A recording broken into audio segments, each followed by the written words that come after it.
Buenas tardes, que el Señor les bendiga. Esta tarde vamos a buscar en la palabra de Dios en el libro de Segunda de Timoteo, capítulo 4, versículo 1, hasta donde el Señor nos dice: Te encarezco delante de Dios y del Señor Jesucristo, que juzgará a los vivos y a los muertos en su manifestación y en su reino, que prediques la palabra, que instes a tiempo y fuera de tiempo, redarguye, reprende, exhorta con toda paciencia y doctrina, porque vendrá tiempo cuando no sufrirá la sana doctrina, sino que teniendo comezón de oír, se amontonarán maestros conforme a sus propias concupiscencias, y apartarán de la verdad el oído y se volverán a las fábulas. Pero tú, sé sobrio en todo, soporta las aflicciones, haz obra de evangelista, cumple tu ministerio. Esta es la palabra del Señor para esta tarde. Y al comenzar esta palabra quisiera que usted pusiera por un momento ahí en stop el video y predicar al Señor para que esta palabra también a usted le pueda llegar y pueda ser de bendición para su vida. Al continuar con este mensaje quisiera hacer una reflexión que lleva quizás un tiempo dando vueltas en mí, y le pido que usted también pueda analizar esta reflexión, porque quizás pasa sin ser advertida por los demás. Dice: porque la gente a veces le pregunta a uno ¿por qué usted cree en Dios? Y la respuesta mía casi siempre es que yo nací, desde cuando nací tuve mi abuela era creyente, entonces, pero no era de esas abuelas que quizás tenía mucha capacidad para enseñar, sino que más bien era la práctica de ella de asistir a la iglesia y de confesar con su boca que creía en Dios. Entonces, aparte de eso, había algo común en la gente mayor, que le decía a los niños, le decía: mira, no estés mintiendo, porque Dios sabe si estás mintiendo, o Dios está aquí y sabe que tú estás mintiendo. Y si le decía, si lo pillaba haciendo algo malo, le decía: mira, no hagas maldades porque Dios está aquí y Dios te va a castigar. Entonces, por lo menos uno tenía esa duda en su cabeza al ir creciendo, si Dios existía o no, porque como siempre los mayores le decían que Dios lo iba a castigar o que Dios estaba ahí presente. Y hoy en día no. Hoy en día, si usted le pregunta a un adulto, los adultos no tienen en su boca ni en su hablar palabras de parte de Dios, o por último el advertirle de que existe un Dios a los niños. Y ustedes le preguntan por qué, y ellos les van a decir: no, porque yo quiero que cuando ellos crezcan tomen la decisión de creer en un Dios o creer en algo o en alguna religión por sí solos. Pero mientras tanto esos niños están creyendo, están escuchando del mundo que no existe Dios. Entonces el mundo le dice: mira, no existe Dios y por lo tanto tú puedes hacer como quieras y puedes hacer cuanto se te antoje, porque no existe eso de que dicen ellos que hay un Dios. Y esa no es la verdad, sino que dice que Dios se hace presente a través de su creación, a través de todo lo que nosotros podemos ver. Y de esta manera, cuando vemos, ¿cierto?, la palabra que hemos leído hoy, que habla Timoteo, cuando le habla a Pablo a Timoteo, ¿cierto?, y que le insta a que predique la palabra de Dios, para que así la gente pueda entender que hay una salvación, que hay un Dios, que hay un Jesucristo que dio la vida por nosotros. Entonces lo primero que podríamos hacer nosotros, ¿cierto?, si nosotros como niños crecimos escuchando eso de que había un Dios, es preguntarnos: bueno, ¿y quién es Dios?, ¿cierto? Y para eso nosotros vamos al libro de Génesis y vamos a encontrar así como una reseña de quién es Dios a través de su obra, ¿cierto? Porque dice que Él da testimonio a través de su obra quién es Él. Entonces dice que en el primer tiempo, dice que la tierra estaba desordenada y vacía, y llegó Él para dar un orden a la tierra, ¿cierto? Así como se conoce hoy, no era en un principio, sino que dice que Dios hizo una obra que duró 6 días y el séptimo día descansó. Entonces dice que en el primer día creó Dios los cielos y la tierra. Esto es así como un resumen pequeño. Hizo la luz y separó el día de la noche, la tarde y la mañana, y eso fue lo que hizo en el primer día. Después dice: en el segundo día crea el firmamento y separa las aguas, las que están sobre el firmamento y las que están debajo del firmamento, ¿cierto? Y eso hizo durante el segundo día. Dice: en el tercer día, ¿cuánto?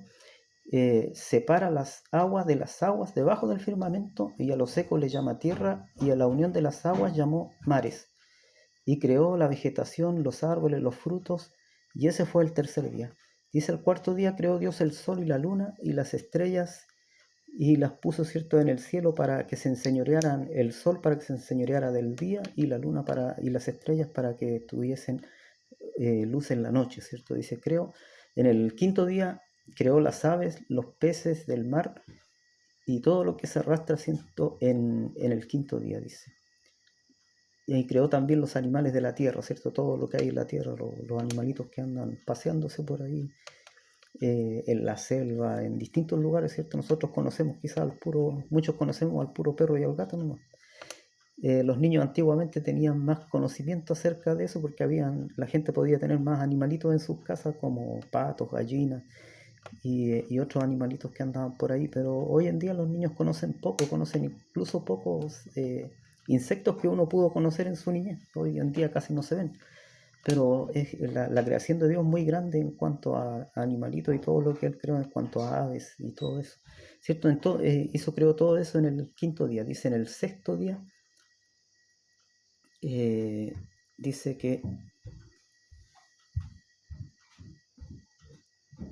dice que creó, ¿cierto? En el sexto día crea al hombre a su imagen y semejanza y lo pone por sobre todo lo que había creado. Entonces cuando Él le entrega todo en posición del hombre, dice que viene el enemigo y turba al hombre, este hombre que era Adán, ¿cierto? Y Eva. Dios había hecho todo para que ellos tuvieran paz, ¿cierto? Y todo lo que necesitaban en este huerto, ¿cierto? Que se llama el Edén, otros dicen el paraíso. Pero ahí estaba todo dispuesto para que ellos pudieran vivir y vivir tranquilos, sin ninguna necesidad, sin ningún apuro. Y Dios dice que le entrega todo en sus manos y a su cuidado, y todo lo que Él puso como nombre a los animales es con ese nombre que se le conoce, ¿cierto?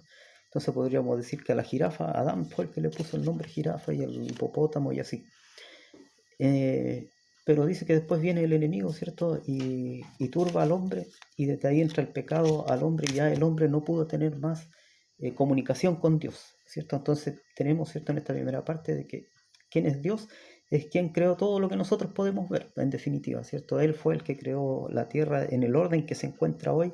Él fue el que creó, no el desorden que hay, sino que como usted la conoce, ¿cierto? Con los mares, los cielos, los animales que caminan sobre ella, los animalitos que viven en el desierto, todos están adaptados según su lugar donde viven. Y Dios, al crear eso, ¿cierto?, se demuestra al mundo que no puede ser que este mundo, a pesar de todas las fallas que tiene, todo lo malo que hay, siga funcionando si no existiera Dios, ¿cierto? Dios es el que hace que el sol salga cada día y que cada noche la luna alumbre de acuerdo a lo que Dios quiere, y que los mares lleguen hasta cierto lugar, y que todo siga funcionando y que siga habiendo agua y que sigan corriendo los ríos. Entonces dice, cuando ya tenemos más o menos, ¿cierto?, un cuadro de lo que es Dios, después vendría una pregunta, dice, ¿por qué le necesitamos? ¿Por qué usted necesita a Dios? Y entonces tendríamos que ver que necesitamos a Dios porque Él sabe, si hay alguien que conoce el propósito de nosotros en esta vida, es Él. Él sabe por qué nos dio aliento de vida y para qué, ¿cierto? Él sabe por qué nos trajo a determinado lugar o por qué nos dio una determinada, ¿cierto?, esposa o esposo, según sea, para vivir, porque en el propósito de Él ya nosotros estábamos ahí. Ahora quizás nosotros cambiamos en alguna forma lo que Él tenía destinado para nosotros al no obedecer. Y vemos nosotros que desde un principio fue así. O sea, Adán tenía todo listo para vivir tranquilo, una vida sosegada, pero no obedeció, ¿cierto? Si bien dicen que fue Eva la que se equivocó, pero también Adán recibió parte de lo que Eva había desobedecido. También él podía haber dicho, mira, no haga esto porque Dios dijo que no lo hicieran. No había que comer de este fruto y es el único que no hay que comer. Entonces, Adán también se equivoca y falla, y a través de él, ¿no es cierto?, nosotros todos pecamos. Entonces, la única manera que tenemos, como le decía, es a través de que Dios provee la salvación para el hombre. Entonces, por eso es que le necesitamos. Dicen que no hay nada que el hombre pueda dar por su vida para poder ser salvo, ¿cierto?, para salvar su alma. Dice que este cuerpo, el cuerpo que nosotros podemos ver, la apariencia de uno, ¿cierto?, el rostro, todo eso, dice que un día perece. Dice que 70 años vive un hombre y 80 los más robustos. Y dice que de ahí el hombre parte de esta tierra y ya lo único que le queda por hacer es dar cuenta delante de Dios qué es lo que hizo de su mayordomía, de lo que Dios puso en sus manos, de lo que Dios entregó en él, de lo que Dios le entregó para poder hacer en esta tierra, ¿cierto? Ya sea el que es doctor, ¿cierto? El poder poner a disposición sus conocimientos para salvar la vida humana, el que trabaja en un trabajo sencillo, ¿cierto? El poder hacerlo lo mejor posible para dar testimonio de que es hijo de Dios, el que tiene mucha sabiduría, entregar esa sabiduría para que esa sabiduría siga adelante, ¿cierto? Y hayan otros que tengan sabiduría también.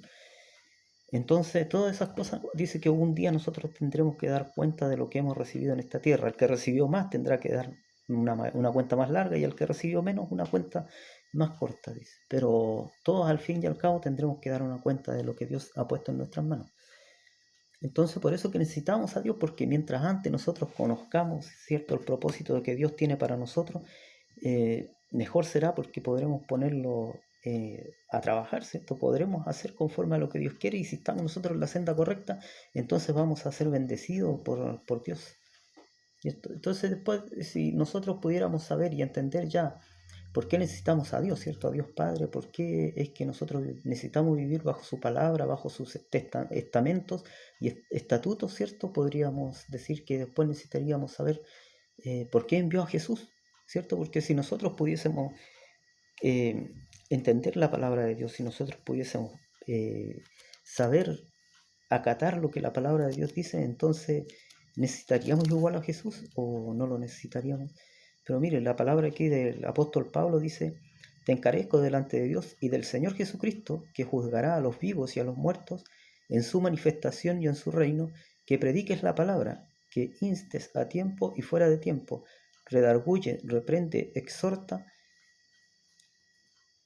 con toda paciencia y doctrina, ¿cierto? Entonces quiere decir que lo que tiene que hacer aquel que es predicador, los pastores, ¿cierto? Los evangelistas tienen la labor de enseñar la palabra de Dios para que a la persona le quede claro el por qué necesita estas cosas, por qué necesita conocer acerca de Dios, por qué necesita darlo a conocer a sus hijos, mientras más pequeño mejor, por qué necesita explicarles a ellos que necesitan a Jesús. Y entonces nosotros ahí llegamos al tiempo de que, ¿cierto?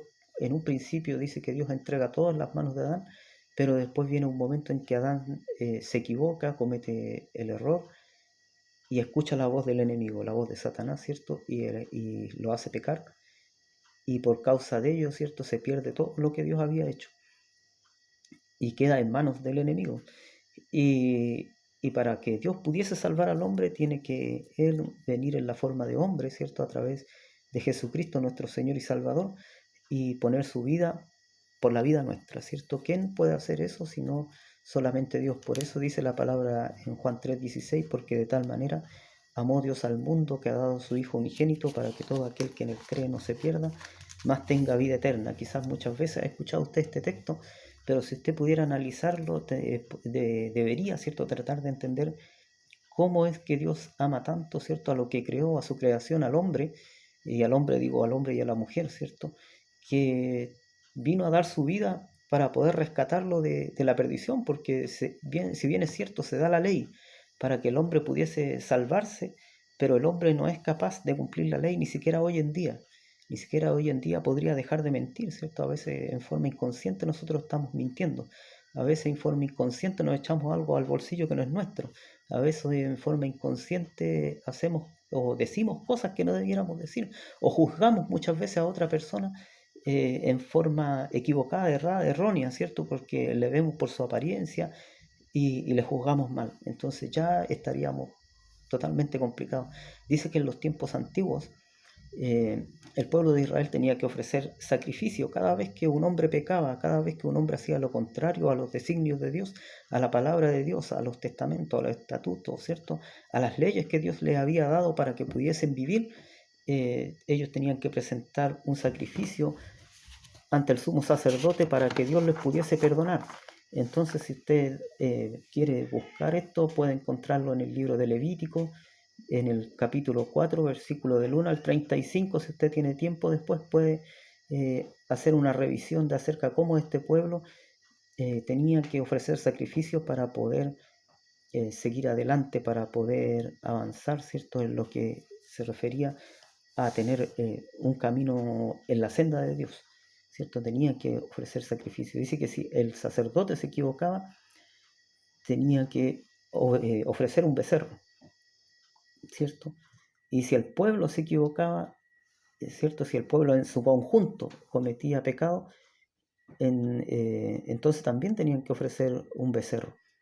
Y esto era por 7 días, no era que se ofreciera un becerro en el día, sino que era por 7 días. Dice, si pecaba la autoridad y reconocía, ¿cierto? Todo esto era si es que ellos reconocían su pecado, tenía que presentar un macho cabrío, o sea, una autoridad que fuera del pueblo, ¿cierto? No un sacerdote, sino que la autoridad, por decirlo de alguna manera política, se equivocaba, cometía un error, tenía que ofrecer también un macho cabrío para que fueran perdonados sus pecados. Y si pecaba una persona común y corriente, como usted, como yo, entonces ellos tenían que ofrecer una cabra. Y así después habían otra ofrenda, de acuerdo también a la posición política, a la condición económica, se presentaban sacrificios para el perdón de nuestros pecados. Pero todo pasaba porque este animalito que se presentaba, ¿cierto? Ya fuera un becerro o una cabra, su sangre era presentada por el perdón de nuestros pecados. O sea, para que a nosotros nos perdonaran, imagínense la cantidad de animales que tendrían que ser sacrificados hoy en día, ¿cierto? Entonces, por eso que Dios envía a su Hijo Jesucristo para que Él muriera una vez por todos, ¿cierto? Por los que estaban en esa época, por los que están en esta época. Entonces, muchas veces el hombre, ¿cierto? En su poca sabiduría dice, qué malo aquellos por los que mataron a Jesús, ¿cierto? Qué malo aquellos que dijeron, crucifíquenle, mátenle, ¿cierto? Pero Jesús murió por cada uno de nosotros. Cuando nosotros pecamos, cuando nosotros hacemos lo malo delante de Dios, entonces nosotros también nos hacemos culpables de la muerte de Cristo Jesús en la cruz, porque al momento que nosotros vamos, ¿cierto?, a su presencia y nos, como lo hacían esos hombres en ese tiempo cuando reconocían su pecado, y cuando nosotros reconocemos su pecado, entonces nosotros necesitamos que esa sangre que se derramó en la cruz del Calvario nos limpie a nosotros de nuestro pecado. Por eso que nosotros necesitamos a Jesús en nuestra vida, y por eso que usted también necesita que su hijo, ¿cierto? Quizás en este momento a lo mejor está muy pequeñito, a lo mejor está muy pequeñita todavía y no tiene conocimiento del pecado, pero ese niño, esa niña un día van a crecer, y si ellos crecen en el amor de Dios, va a ser distinto para usted. Usted va a tener paz, va a tener tranquilidad, va a saber que aunque usted no esté ahí con él físicamente, ellos van a tener un freno que les va a guiar por el buen camino, y ese es Dios en su conciencia, en su corazón, hablándoles cada día acerca de que tienen que hacer lo bueno. Entonces dice, todas estas cosas necesitamos nosotros ir aprendiéndolas, para que así nosotros podamos llevar una vida de acuerdo a lo que Dios quiere, de acuerdo a lo que Dios quiere hacer en nosotros. Dice, cierto, ya hemos revisado quién era Dios, por qué le necesitamos a Dios y quién era Jesús, ¿cierto? Jesús fue, si lo mira usted en la parte humana, ¿cierto? Fue un niño que nació en Belén, en un pesebre, ¿cierto? De María, que fue concebido también en gracia. María no conoció a hombre para poder concebir a Jesús, para que naciera sin pecado. Y dice, ¿y por qué murió en la cruz, cierto? ¿Por qué murió en la cruz? Es por lo que le decía yo, para redimirnos a nosotros. Antes se usaban estos animalitos, ¿cierto? Para que pudiesen pagar por el pecado del hombre, pero después ya era tanto el pecado del hombre que se necesitaba algo más allá que sacrificar más animales, sino que tenía que, Dios puso su vida, por decirlo de alguna manera, para poder rescatar la vida nuestra que estaba totalmente perdida. Dice, ¿cómo puedo llegar? Y quizás esa sería una buena pregunta, el cómo puedo llegar a su presencia, ¿cierto? ¿Cómo puedo tener seguridad de que cuando yo parta del escenario de esta tierra, ¿qué le puedo dejar a mis hijos, ¿cierto? ¿Le puedo dejar herencia? ¿Le puedo dejarle una buena condición económica? Quizá buenos estudios, quizá una carrera técnica, universitaria, quizás le puedo dejar un oficio, ¿cierto? Que le ayude a defenderse en esta vida. Pero por sobre todas las cosas, usted tiene que entender que, como le decía anteriormente, el hombre va a vivir entre 70 y 80 años, y después de eso ya uno no sabe más de esta vida, sino que lo que dice la palabra solamente, que dice que nosotros vamos a tener dos lugares donde llegar. Uno es a la presencia de Dios, ¿cierto? Al descanso y la vida eterna. y el segundo es a juicio y a perdición si es que no tenemos a Dios en nuestra vida, si no tenemos a Jesucristo, si no hemos puesto a Jesucristo como propiciación por nuestros pecados, ¿cierto? Si Jesús no está abogando por nosotros, entonces nosotros vamos a ir a juicio y a perdición. ¿Y cómo podemos llegar a nosotros a poder ser salvos, ¿cierto? ¿Cómo puedo yo? ¿Habrá algo que pueda darle a Dios, que pueda darle por mi alma, ¿cierto? Porque como le dije, el cuerpo un día usted parte, se le acaba el aliento de vida, el cuerpo deja de funcionar y se va a dejar ahí a un cementerio. Las personas que le quieren van a llorar, otros le van a echar de menos, pero el cuerpo al final termina siendo parte de la tierra, se desintegra y no queda nada de él. Al final pasarán los años y los huesos serán los que más resistan, pero al final no quedará nada de ello. Pero el alma no, el alma dice que es eterna. Y esa es la que tiene usted que salvar, esa es la que usted no puede ofrecer nada de este mundo, porque es intangible. O sea, usted no puede ver, sacar su alma del cuerpo y verla, pero finalmente el alma es lo que es usted. Si usted es una persona buena, afable, si usted es una persona que se preocupa por su prójimo, entonces quiere decir que usted solo le falta conocer a Jesús.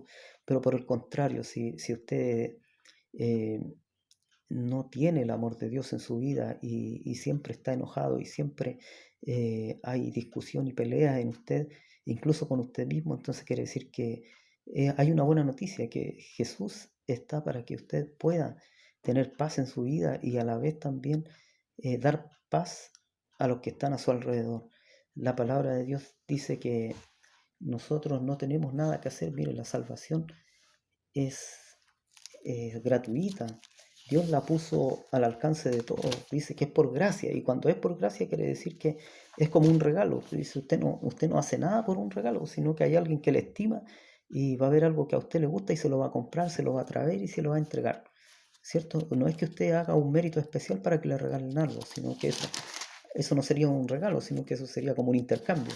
Pero cuando alguien le trae a usted algo porque a usted le cae bien simplemente, entonces ese es un regalo. Y la dádiva de Dios es esa. En la salvación de Dios es esa, es un regalo para que usted lo pueda recibir y pueda, ¿cierto?, gozarse, ¿cierto?, en este mundo y después mayormente todavía cuando parta de esta tierra, estar en la presencia de Dios.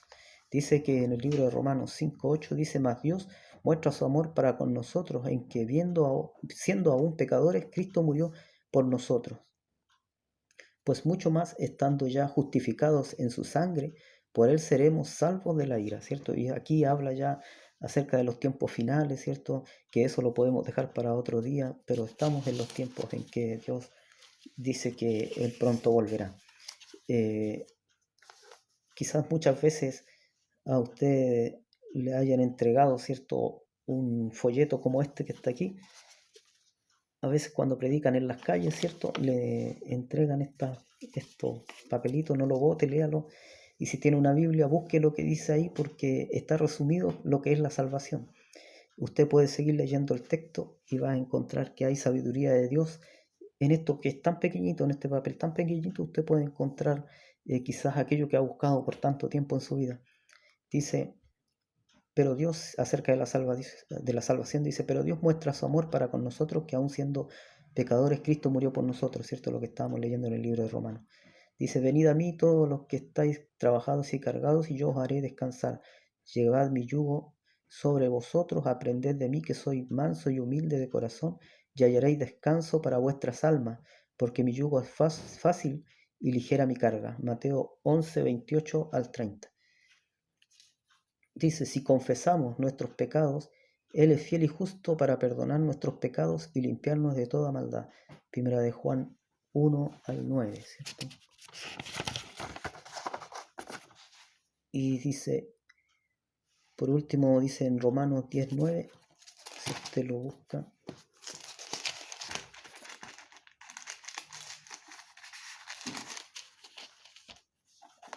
que si confesamos, dice, si confesares con tu boca que Jesucristo es el Señor y creyeres en tu corazón que Dios le levantó de los muertos, serás salvo. Porque con el corazón se cree para justicia, pero con la boca se confiesa para salvación. Pues la Escritura dice, todo aquel que en él creyere no será avergonzado. Entonces, ¿qué mejor todavía, cierto? Si nosotros dice que creyéramos en Jesús, dice que no habrá vergüenza para nosotros. Pero si nosotros, por el contrario, nos vamos del escenario de esta vida y sin creer en lo que Dios ha entregado a través de su escritura, entonces dice que habrá vergüenza para nosotros, dice, porque será mostrado, ¿cierto?, el por qué nos condenan, por qué viene la condenación a nuestra vida, por qué no vamos al cielo como los demás, ¿cierto?, sino que habrá un juicio y en ese juicio se verá el por qué nosotros fuimos castigados y dejados fuera, ¿cierto?, de la promesa de Dios. Para Dios que vive sea honra y gloria, y que ojalá estas palabras puedan servir a su vida y que pueda ser cierto como los antiguos. Ellos, sin tener mucha sabiduría, supieron cómo poner en la mente de nosotros o en el corazón de nosotros el averiguar por qué era importante Dios y cómo era que Dios podía estar en todo lugar y donde nosotros fuéramos, ¿cierto? Ya sea que estuviéramos en la calle, que estuviéramos en la casa, en todo momento decían ellos que Dios estaba con nosotros y que sabía lo bueno y lo malo que hacíamos. Hoy en día quizás es diferente, quizás solamente hay una palabra que dice que Dios viene pronto de parte de los que predicamos, ¿cierto? Pero yo le digo que mientras hay vida, tiene la oportunidad de buscar a Dios y arrepentirse y de que Jesucristo, ¿cierto?, justifica nuestro pecado. El Señor le bendiga, como le dije anteriormente, y para Dios sea honra y gloria y Él de mí tenga su misericordia.